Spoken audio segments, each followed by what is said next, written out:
Bismillahirrahmanirrahim. Assalamualaikum warahmatullahi wabarakatuh. Perkenalkan, kami dari kelompok 6 yang beranggotakan saya, Diasti Hopipah, kemudian ada Salis Maulida Arismika, dan Tasya Ramdhani. Di sini kami akan mempresentasikan mengenai pembuatan inokulum pada tempe. Slide-nya.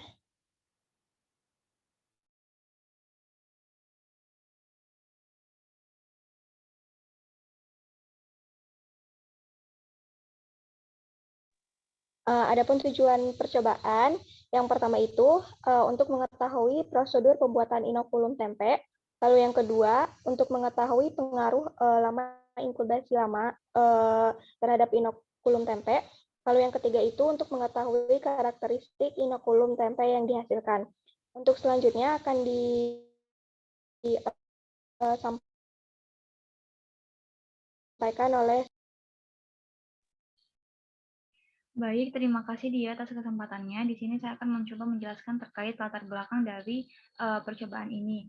Nah, di mana tempe ini merupakan makanan tradisional dari Indonesia yang dibuat dari fermentasi oleh jamur Rhizopus sp pada bahan baku kedelai maupun non-kedelai. Nah, kemudian dalam pembuatan tempe ini digunakan jamur Rhizopus sp pada bahan baku kedelai. Jamur ini nantinya akan membentuk hifa. Hifa adalah benang-benang halus yang berwarna putih yang akan menumpuk di permukaan biji kedelai dan ataupun juga dengan jika menggunakan kacang merah yang nantinya akan menyatu membentuk miselium yang berwarna putih. Nah, selanjutnya, kedelai. Kedelai ini merupakan salah satu komoditas pertanian yang telah dikenal menjadi bahan dasar makanan di Asia Timur seperti kecap, tahu, dan tempe. Di Indonesia sendiri, kedelai dikenal sebagai bahan dasar utama pembuatan tempe yang banyak digunakan oleh masyarakat. Kedelai ini memiliki kandungan protein yang tinggi, hampir setara dengan kadar protein susu skim, dan dibandingkan dengan beras, jagung, tepung singkong, kacang hijau, daging, ikan segar, dan telur. Nah, kemudian kualitas tempe ini sangat dipengaruhi oleh kualitas starter yang akan digunakan untuk inokulasinya yang dikenal sebagai inokulum atau ragi tempe.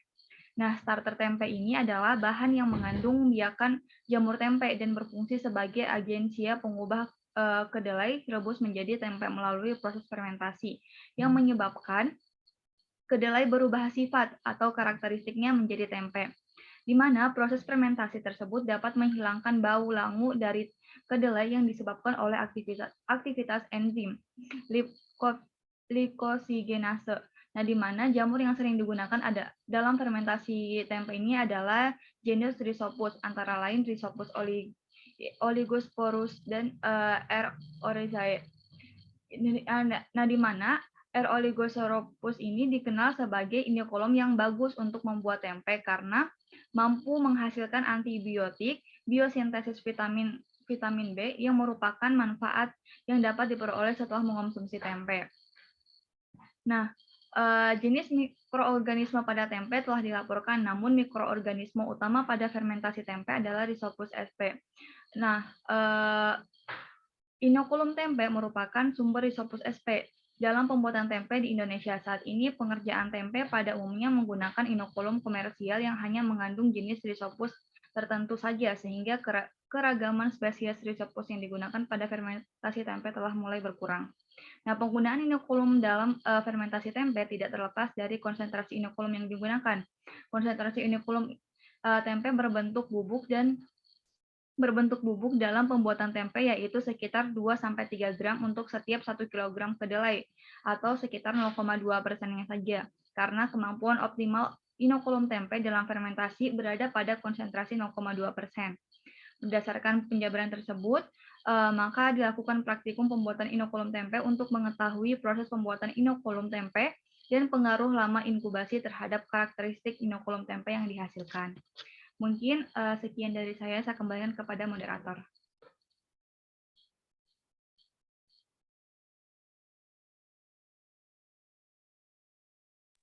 Baik, terima kasih Tasya. Untuk slide selanjutnya. Di sini ada metodologi penelitian. metodologi penelitian yang diterapkan, yaitu metode eksperimental deskriptif, dengan melakukan percobaan secara langsung dengan menggunakan analisis kuantitatif terhadap hasil percobaan yang dilakukan. Adapun praktikum ini telah dilaksanakan pada tanggal 8 Juni 2022, yang lokasinya bertempat di Pondok Asri, Sabtu, Jalan Kosambi, nomor 50, RT 2, RW 3, Cibiru, Bandung, Jawa Barat. Slide selanjutnya. Adapun alat bahan yang digunakan pada praktikum ini, yang pertama ada ayakan, gunting, grinder, wadah tertutup, piring, plastik, dan sendok. Kemudian untuk bahannya itu ada tempe dan tepung beras. Kemudian slide selanjutnya.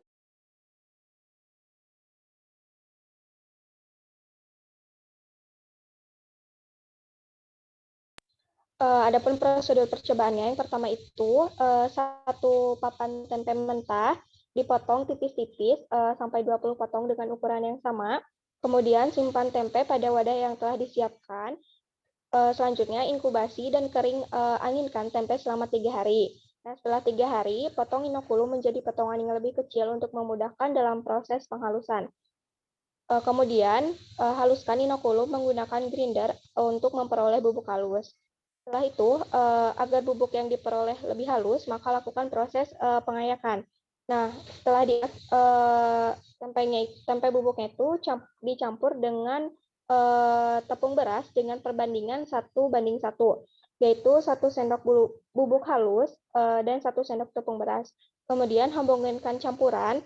Setelah itu, disimpan campuran yang sudah dihomogenkan dalam wadah tertutup, kemudian amati perubahan yang terjadi.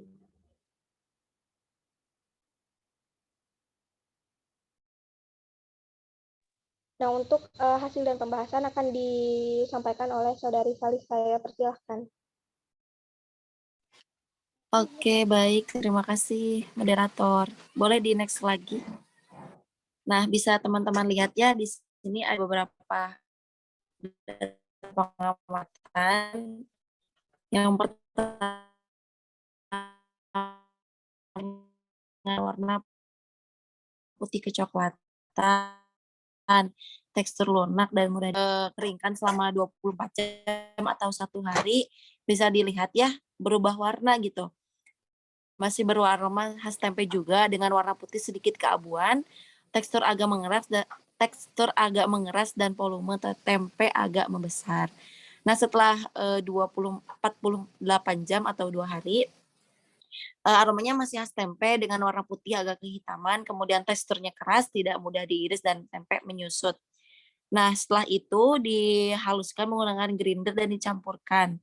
Nah, tempe yang telah dihaluskan memiliki aroma khas tempe dengan warna coklat keabuan dan tekstur yang halus dan tepung beras yang berwarna putih. Boleh di next lagi.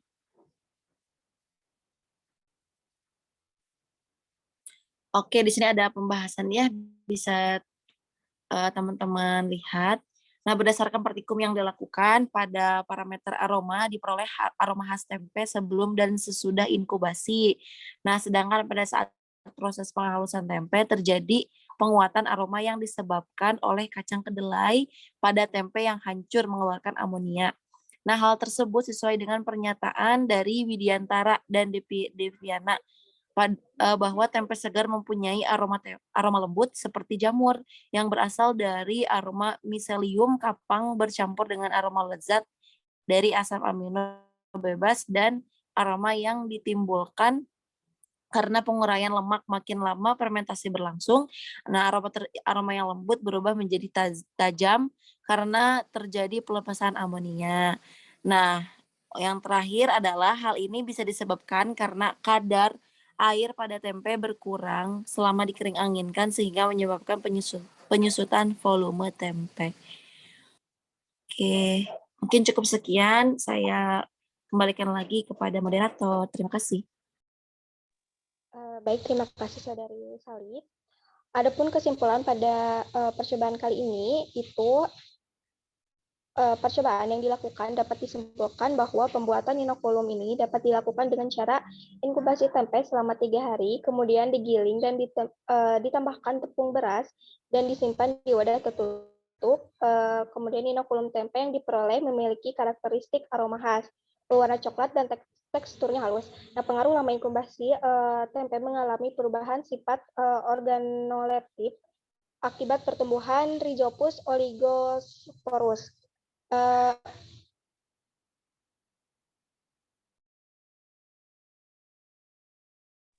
Mungkin cukup sekian dari kelompok kami.